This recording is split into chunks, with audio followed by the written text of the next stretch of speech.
tal, compañeros? Buenas tardes. Previamente nosotros habíamos trabajado lo que son las partes de la oración. En esta tarde voy a darles una breve explicación de lo que es el núcleo del sujeto y el núcleo del predicado. Y con ello pues vamos a realizar un par de ejercicios para que ustedes puedan entender bien este tema, porque voy a enviarles un listado de oraciones, de 10 oraciones, donde ustedes van a identificar el núcleo del sujeto y el núcleo del predicado. Veamos, dice, en el sujeto el núcleo es un nombre o un pronombre. El jugador está lesionado. Si nos damos cuenta acá dice el jugador está lesionado. El núcleo es la persona de quien nosotros estamos hablando. Si aparecen más palabras acá o acá en el sujeto, nosotros solo vamos a identificar el núcleo y vamos a escribir ya sea bajo núcleo del sujeto o NS nada más, pero veamos bien, dice, es un nombre o un pronombre o un sustantivo. Es importante que nosotros veamos y leamos bien la información para identificar el núcleo del sujeto. Cuando nosotros hablamos del núcleo del predicado, estamos refiriéndonos a un verbo, algo que expresa acción o movimiento. Carolina escribió el cuento. El núcleo, en este caso del sujeto, el predicado, perdón, porque todo esto es el predicado, pero únicamente estamos buscando el núcleo. Solo vamos a buscar el verbo. En este caso, el núcleo del predicado es escribió, porque la palabra escribir es el verbo. Por lo tanto, pues ese es el núcleo del predicado. Voy a resaltar aquí algunas palabras para identificar en este caso el núcleo tanto del sujeto como del predicado. Tenemos la primera oración que dice: Juan salió de su casa temprano y llegó al colegio. En este caso, el sujeto es Juan.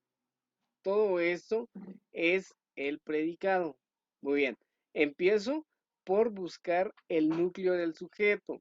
Como solo tengo Juan, y acuérdese que el núcleo tiene que ser un nombre, entonces voy a marcar lo que es Juan. Con ello pues ya tengo el núcleo del sujeto. Ahora veo y voy a buscar entre todo el predicado el núcleo del predicado. Es importante entender que en ocasiones pues, van a aparecer hasta 3 o 4 núcleos, por lo tanto yo tengo que ver, y acuérdese bien de que el núcleo del predicado tiene que ser un verbo. Es lo que está haciendo el sujeto, en este caso, ¿qué está haciendo Juan? Juan salió de su casa temprano y llegó al colegio. Entonces la palabra salió, que es un verbo, es el verbo salir, es el núcleo. Pero sigo leyendo y me doy cuenta de que hay otro núcleo que es la palabra llegó, el verbo llegar. Por lo tanto, voy a marcar acá lo que es el núcleo del sujeto y el núcleo del predicado. Eh, hacer, eh, yo puedo hacer de esa forma. Puedo escribir toda la palabra núcleo del sujeto y núcleo del predicado. Puedo escribir ns nada más.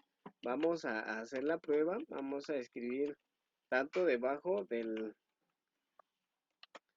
sujeto. Escribo ns que me indica que es el núcleo del sujeto. Escribo acá debajo del sujeto. Y debajo del predicado voy a escribir el núcleo del predicado, que es lo que me indica que es el núcleo del predicado, NP. Y con ello pues ya identifiqué lo que es el núcleo del predicado. Entonces hasta ahí termino, hasta aquí llego y vengo y busco en la siguiente oración, que es Juan Carlos juega con su hija en el parque. Cuando busco el núcleo del sujeto únicamente tengo que buscar el nombre o la persona de quien yo estoy hablando. Entonces Juan Carlos es el núcleo del sujeto y voy a buscar entre todo el predicado, esto es el predicado, lo que está haciendo Juan, dónde está el núcleo, que es un verbo. Con su hija en el parque, no, en estas palabras no hay ningún verbo, pero acá esta palabra juega es el verbo, por lo tanto lo voy a marcar y voy a decirle que es el núcleo del predicado. Y Juan Carlos es el núcleo del sujeto. Y con ello, pues yo ya terminé mi ejercicio. Espero que con esta explicación, usted entienda dónde, cómo buscar, cómo hallar el núcleo tanto del sujeto como del predicado. En un momento les enviaré un listado de 10 palabras donde ustedes pues, van a hacer este ejercicio, buscar el núcleo del sujeto y el núcleo del predicado.